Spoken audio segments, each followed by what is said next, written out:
लेकिन 27 साल हो गए गुजरात में इन्होंने अच्छे स्कूल करके दिखाए हो तो बता दो। सरकारी स्कूल बंद कराते हैं और प्राइवेट स्कूलों की फीस बढ़ाते हैं।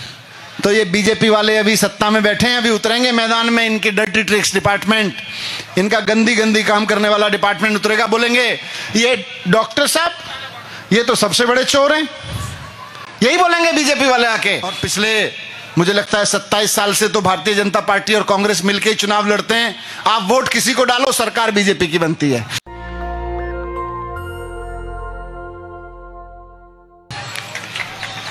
केम छो मजामा? देखो इतनी गुजराती आती है मेरे को।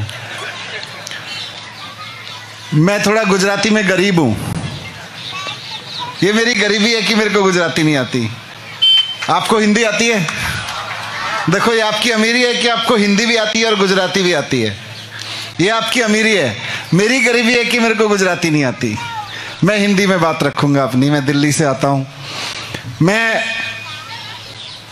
यहां आके देख रहा हूं कि जिस तरह से आज सेड़ा गांव में लोग इकट्ठा हुए और खास तौर से बड़े बुजुर्गों ने, मैंने बड़ा सुना था कि इस पूरे इलाके में लोगों ने अपना पूरा देश में नाम कमाया है कि सबसे ज्यादा गौशालाएं यहां होती हैं, गौपालन सबसे ज्यादा यहां पे होता है। सही है ना? तो जिन लोगों ने कभी अपनी जवानी लगाई होगी, अपना पूरा जीवन लगाया होगा गौशालाएं खड़ी करने में, यहाँ की गौ माताओं को पालने में, आज बहुत लोग यहाँ बैठे हैं, मेरे बड़े बुजुर्ग, सबके चरणों में मैं नमस्कार करता हूं, सबको नमस्कार करता हूं। इतनी बड़ी संख्या में आप लोग यहाँ आए, उससे एक बात तो समझ में आती है कि गुजरात में अब हर तरफ यही आवाज उठ रही है कि अब तो बस परिवर्तन चाहिए, अब तो बस परिवर्तन चाहिए, अब तो बस परिवर्तन चाहिए। और ये परिवर्तन अब की बार नेता और पार्टी का परिवर्तन नहीं है। इस बार ये परिवर्तन अपने बच्चों को स्कूल अच्छे देने का परिवर्तन है। इस बार ये परिवर्तन अपने घर के लोगों को, कोई बीमार हो जाए उसको अच्छे अस्पताल देने का परिवर्तन है।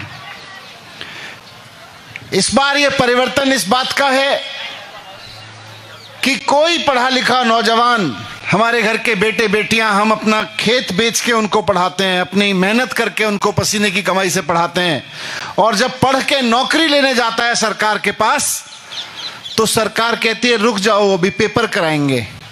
और जब वो तैयारी करके, पेपर की तैयारी 3-3, 6-6 महीने करके शहर में कस्बे में रह के पेपर की तैयारी करके पेपर देने जाता है, तो पेपर देता बाद में, पहले उसके पास खबर आ जाती है कि पेपर तो फूट गए हो।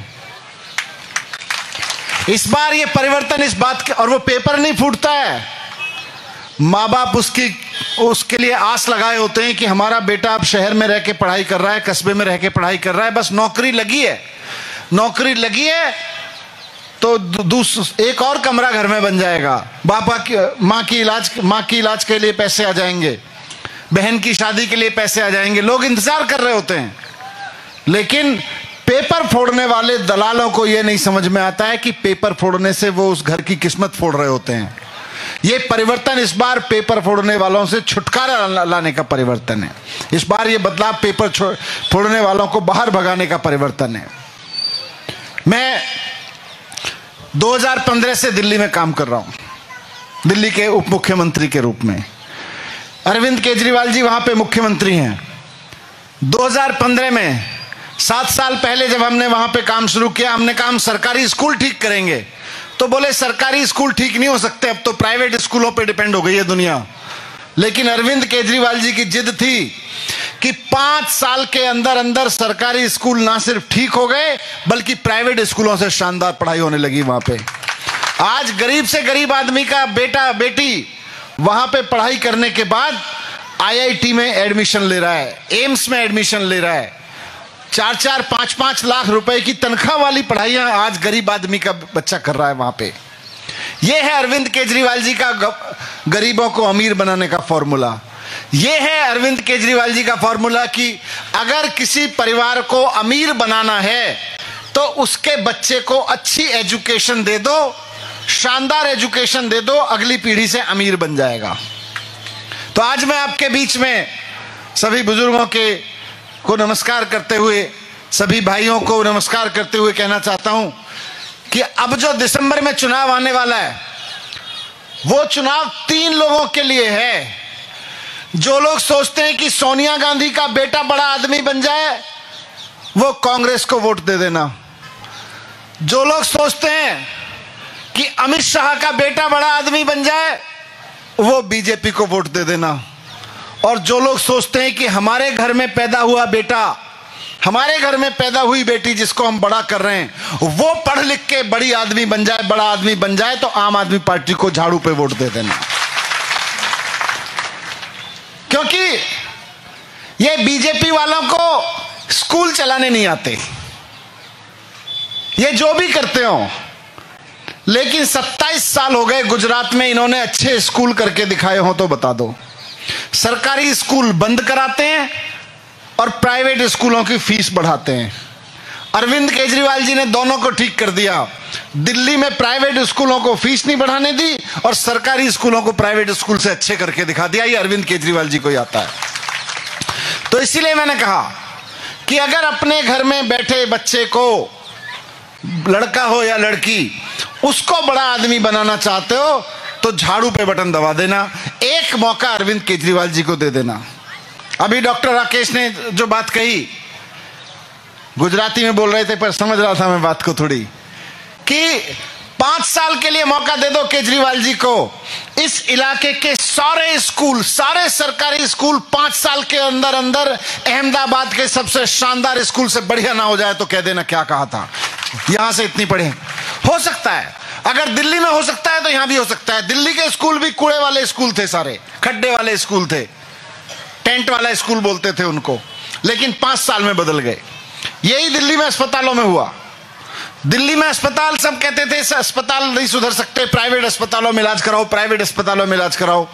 आज दिल्ली के प्राइवेट अस्पतालों से बढ़िया दिल्ली के सरकारी अस्पतालों में इलाज मिल रहा है। लोगों को, सबको इलाज मिल रहा है। आज दिल्ली में बसें फ्री कर दी हैं महिलाओं के लिए। आज दिल्ली में बिजली के बिल 0 आने लगे हैं। हमारी सरकार से पहले बिजली के बिल हर महीने बढ़ जाते थे, हर साल बढ़ जाते थे। लोग 3-3, 4-4 हजार रुपए के बिजली के बिल देते थे। लोग दुखी रहते थे कि 10,000, 15,000 रुपए की कमाई में से 3,000 का बिजली का बिल दे दो तो बच्चों को खिलाऊंगा क्या और पढ़ाऊंगा क्या, खुद क्या पहनूंगा और बीवी को क्या दूंगा। 3-3, 4-4 हजार रुपए के बिजली के बिल आते थे। लेकिन 2015 तक जिन लोगों के 3-3, 4-4 हजार रुपए के बिजली के बिल आते थे, उन सबके 2015 के बाद से 0 बिजली के बिल आ रहे हैं। ये दिल्ली में अरविंद केजरीवाल जी कर सकते हैं। और आज सिर्फ दिल्ली में नहीं, अब पंजाब के लोगों ने मौका दिया तो पंजाब में 51 लाख परिवारों के बिजली के बिल इस महीने से 0 आने शुरू हो गए हैं। दिल्ली में बिजली के बिल 0 हो सकते हैं, पंजाब में बिजली के बिल 0 हो सकते हैं, तो गुजरात में भी बिजली के बिल 0 हो सकते हैं। लेकिन उसके लिए आपको अरविंद केजरीवाल जी को एक मौका देने की विनती मैं आपसे करने आया हूं। आप इस बार दिसंबर में सरकार बनाओ आम आदमी पार्टी की, और अरविंद केजरीवाल जी की गारंटी है कि मार्च के महीने से गुजरात के गांवों में, शहर में, कस्बों में, हर जगह 300 यूनिट तक के बिजली के बिल 0 आने लगेंगे। ये गारंटी है केजरीवाल जी की। और केजरीवाल जी जो कहते हैं वो करके दिखाते हैं। जब हम कहते हैं अच्छी एजुकेशन देंगे बच्चों को फ्री, जब हम कहते हैं सबको फ्री इलाज देंगे बढ़िया बढ़िया अस्पताल बनवा के, जब हम कहते हैं बिजली के बिल 0 करेंगे, तो ये बीजेपी वाले मजाक उड़ाते हैं। बीजेपी वाले कहते हैं फ्री की रेवड़ी बांट रहे हो, बर्बाद कर दोगे। अरे दिल्ली बर्बाद नहीं हुई, पंजाब बर्बाद नहीं हुआ। बर्बाद तो आदमी तब होता है जब टैक्स तो जनता से लेता है और अमीर दोस्तों को बनाता है। भारतीय जनता पार्टी 27 साल से क्या कर रही है? केवल अपने दोस्तों को अमीर बना रही है। उनके 4-5 अमीर दोस्त हैं, उनको और अमीर बनाए जाते हैं। उनको कहते हैं अब देश में नंबर 1 हो गए, अब फिर दुनिया में नंबर 1 अमीर बनाएंगे। अगर आम आदमी को अमीर बनाना है तो उसका एकमात्र रास्ता है कि बच्चों को अच्छी पढ़ाई दो, इलाज पे होने वाले खर्चे को खत्म करो, बिजली के बिल पे होने वाले खर्चे को खत्म करो। आदमी मेहनत से कमाएगा, गौ पालने वाला गौ पालेगा, खेती करने वाला खेती करेगा, दुकान चलाने वाला दुकान चलाएगा और आगे बढ़ेगा। ये जो खर्चे ऊपर डाले हुए हैं सबके, इनको काटना पड़ेगा। पढ़ाई का खर्च, दवाई का खर्च, बिजली का खर्च, ये सारे खर्चे। तो मैं आपके बीच में हाथ जोड़ के यही विनती करने आया हूं कि केवल 5 साल अरविंद केजरीवाल जी को दीजिए। 5 साल में जितनी गारंटियां डॉक्टर साहब ने पढ़ी अरविंद केजरीवाल जी की तरफ से, एक एक गारंटी को पूरा करके दिखाएंगे। एक एक गारंटी को, ईमानदार सरकार है। दिल्ली में करके दिखाया, पंजाब में करके दिखाया, अब गुजरात में भी करके दिखाएंगे। और हम लोगों को देखो जी, राजनीति नहीं आती। मैं पत्रकार था, अरविंद केजरीवाल जी इनकम टैक्स में अफसर थे, इनकम टैक्स के कमिश्नर थे। उधर भी 2 फोटो आप लगे हुए हैं, गोपाल भाई इटालिया आप जानते हैं, पुलिस में थे। ईसुदान गढ़वी जी आपके किसानों की सबसे बड़ी आवाज, टीवी चैनल पर बैठते थे। ये सारे लोगों को, हमको पत्रकार हैं हम लोग, गुलाब भाई भी अपना काम करते थे, सारे लोग अपना अपना काम करते थे, डॉक्टर साहब हैं, हॉस्पिटल चलाते थे अपना। हम लोगों को राजनीति नहीं आती, लेकिन हमको स्कूल ठीक करने आते हैं। राजनीति जिनको आती है वो जानते हैं क्या करते हैं। अभी मेहसाना में मैं था एक सभा में, वहां पे एक साहब ने आके कहा, साहब राजनेता तो वो, आप लोग राजनेता नहीं हो, आपके यहां तो सीबीआई रेड डालती है फिर भी कुछ नहीं मिलता। राजनेता वो होते हैं जो चुनाव से पहले 4 बीघा जमीन से शुरू करते हैं राजनीति, और एक चुनाव में जीतते जीतते 1000 बीघे के मालिक बन जाते हैं, वो राजनेता होते हैं। हमको वैसी राजनीति नहीं आती। हमको इतना आता है कि स्कूल कैसे ठीक कराए जाएं, अस्पताल कैसे ठीक कराए जाएं, बिजली के बिल 0 कैसे किए जाएं, और पैसा कैसे बचाया जाए सरकार में। पैसा ईमानदारी से बचाया जाता है सरकार में, और जब पैसा बचता है तो अरविंद केजरीवाल जी ने गारंटी दी है कि गुजरात की इस बार सरकार बनाइए, गुजरात की हर एक 18 साल से ऊपर की महिला के खाते में स्त्री सम्मान राशि के रूप में 1000 रुपए हर महिला को दिया जाएगा, दिया जा सकता है। लोगों ने पूछा ये क्यों कर रहे हो? इसके पीछे अरविंद केजरीवाल जी की सोच है। स्त्री सम्मान राशि एहसान नहीं कर रहे। स्त्री सम्मान राशि किस लिए जरूरी है? घर में लड़की पढ़ने जाती है कॉलेज में, उसका मन होता है कोई किताब और खरीद ले, थोड़ी बड़ी होती है, घर में मन करता है, शादी ब्याह होता है, बच्चों के लिए कुछ कर ले। थोड़ी और बड़ी होती है महिला, उसको लगता है कि बेटी घर पे आई है, मन है पोते को कुछ देने का, देवते को कुछ देने का, अपने लिए कुछ लेने का, 150-200 रुपए का पति के सामने, बेटे के सामने हाथ मांगना पड़ता है। उस महिला के हाथ में सरकार की ओर से हर महीने 1000 रुपए रखे जाएंगे, अपनी मर्जी से खर्च कर। यह है स्त्री सम्मान राशि। और यह हो सकता है। ये कहते हैं पैसे कहां से लाओगे? पैसे तो वहीं से आएंगे जहां से 4 बीघा जमीन 1000 बीघा बन जाती है। हमारे किसी नेता की जमीन 4 बीघा से 1000 बीघा नहीं बनेगी, इतनी गारंटी है। इतना टैक्स देते हैं लोग, इतना टैक्स देते हैं। एक बार मेरे को बताओगे यहां पे कौन कौन टैक्स देता है? कौन कौन टैक्स देता है? बड़े कम लोग हाथ उठा रहे हैं। ये सोच मैं बता रहा हूं आपको, इसी क्वेश्चन में जवाब है, इसी सवाल में जवाब है। ये जो नेता आके कहते ना कहां से लाओगे, कहां से लाओगे, इतना टैक्स देती है जनता, गरीब से गरीब आदमी भी टैक्स देता है। इस सभा में बैठा हुआ सबसे गरीब आदमी अभी अपने घर पे जाएगा, शाम को बिजली का बल्ब जलाएगा, वो 20-25 रुपए का बिजली का बल्ब लाया होगा ना खरीद के, उस पे भी टैक्स दे के आया है। रात को बिजली का जलाओगे, बिजली पे भी टैक्स है। बिजली बंद करके सो जाओगे, पंखा चलता रहेगा, पंखे पे भी टैक्स है। सुबह सो के उठोगे, सबसे पहले मंजन पेस्ट करोगे, करते ना, ब्रश उठा के सबसे पहले ट्यूब में से निकालते हैं। 50 रुपए की टूथपेस्ट की ट्यूब पे कम से कम 10 रुपए का टैक्स देके बाजार से लेके आए हो। मैं आज आपको बता रहा हूं, ये टैक्स का मतलब है सरकार को दे रहे हो। ब्रेड लेके आओ, बिस्किट लेके आओ बाजार से, बच्चों के लिए चॉकलेट लेके आओ, कपड़े लेके आओ, कुछ भी लेके आओ, हर आदमी टैक्स देता है, हर आदमी। यहां जितने लोगों ने हाथ उठाया, ये मत सोचना ये कुछ लोगों ने ना अहंकार कर रखा, हम टैक्स देते हैं, गरीबों को खिलाना पड़ता है। अरे गरीब से गरीब आदमी टैक्स देता है। इस शहर में अगर भिखारी भी अपने घर में सब्जी बनाता है तो नमक बाजार से लेके आता है, तो उस नमक के पैकेट पे भी टैक्स देके आता है। ये हमारा पैसा है, इससे आएगा वो पैसा। इस पैसे से हम सरकार में बैठे हुए नेताओं के दोस्तों को अमीर नहीं बनाएंगे। जैसे हमने दिल्ली में किया है, वैसे ही जनता के नाम पे खर्च करते हैं। और आज मैं आपके बीच में आता हूं, दिल्ली से आके कह रहा हूं कि हम ये करेंगे, हम ये करेंगे। अगर दिल्ली में नहीं किया होता तो आप भी कहते पहले दिल्ली में करके दिखाओ। लेकिन आज मैं करके आ रहा हूं। 5 साल के अंदर अंदर कर दिया। दिल्ली की जनता के बीच में अरविंद केजरीवाल जी ने जाके कहा कि दिल्ली के लोगों, 5 साल तक आपके बीच में काम किया है, पहला मुख्यमंत्री होगा। कैसा ऐसा नेता नहीं सुना होगा बाबूजी आपने, कि जनता के बीच में ऐसे स्टेज पे आके खड़े होके कह दे कि अगर 5 साल काम किया हो तो वोट देना, नहीं तो वोट मत देना, किसी और को वोट दे देना। आज मैं आपके बीच कह के जा रहा हूं कि अगर आपको लगता है कि भारतीय जनता पार्टी अच्छे स्कूल बनवा चुकी है, अगर आपको लगता है कि 27 साल में बीजेपी ने आपके बच्चों के पढ़ने के सरकारी स्कूल शानदार करवा दिए हैं और फ्री एजुकेशन दिलवा रहे हैं, तो बीजेपी वालों को वोट दे देना, नहीं तो हमको वोट दे देना। हमने दिल्ली में करवा दिए हैं, हमने पंजाब में करवा दिए हैं। अगर आपको लगता है कि सरकारी अस्पताल भारतीय जनता पार्टी ने 27 साल में अच्छे करे हैं, तो बीजेपी को वोट दे देना।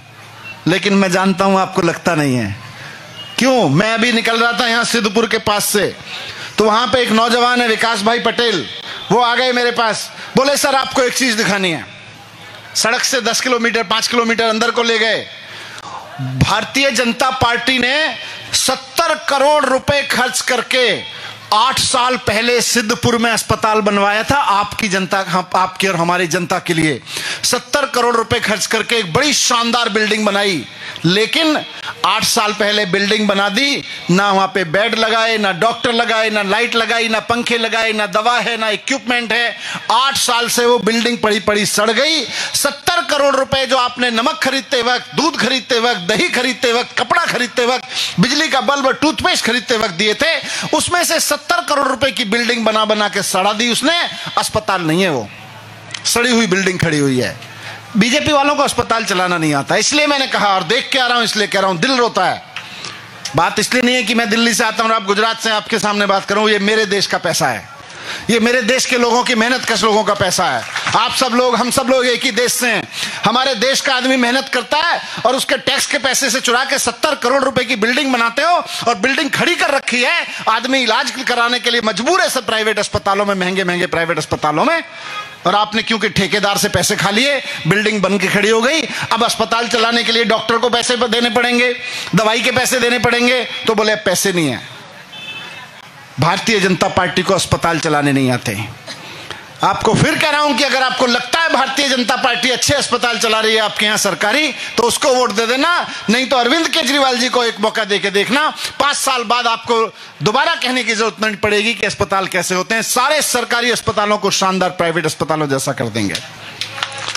तो यही बात मैं आपके बीच में रखने आया हूं, बिजली के लिए, पानी के लिए।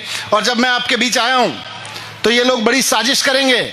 जैसे जैसे आप अच्छा माहौल बना रहे हो गुजरात में, इस बार चारों तरफ, यहां से लेके राजस्थान बॉर्डर से लेके नीचे, चारों तरफ गांव में सुनने को मिल रहा है कि जी एक मौका केजरीवाल जी को देंगे, इस बार परिवर्तन करके रहेंगे। तो ये बीजेपी वाले अभी सत्ता में बैठे हैं, अभी उतरेंगे मैदान में। इनकी डर्टी ट्रिक्स डिपार्टमेंट, इनका गंदी गंदी काम करने वाला डिपार्टमेंट उतरेगा, बोलेंगे ये डॉक्टर साहब ये तो सबसे बड़े चोर हैं। यही बोलेंगे बीजेपी वाले आके। 4 कागज लेके आएंगे इधर उधर के, पता नहीं फर्जी 2 FIR करवा देंगे इनके खिलाफ में, मेरे खिलाफ करा देंगे, गुलाब भाई के खिलाफ करा देंगे, लावेश भाई के खिलाफ करा देंगे, लालेश भाई के, यहां जितने लोग बैठे हैं सबके खिलाफ कुछ ना कुछ कराएंगे। आपसे हाथ जोड़ के विनती है, कहना सरकार बनने के बाद बताएंगे, पहले इनको सरकार में लेके आएंगे, स्कूल ठीक कराएंगे, अस्पताल ठीक कराएंगे। ये चोर होंगे तो इनको भी जेल में भिजवाएंगे।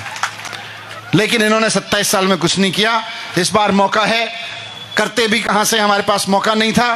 कांग्रेस को हटाओ बीजेपी, बीजेपी को हटाओ कांग्रेस। और पिछले मुझे लगता है 27 साल से तो भारतीय जनता पार्टी और कांग्रेस मिलकर ही चुनाव लड़ते हैं।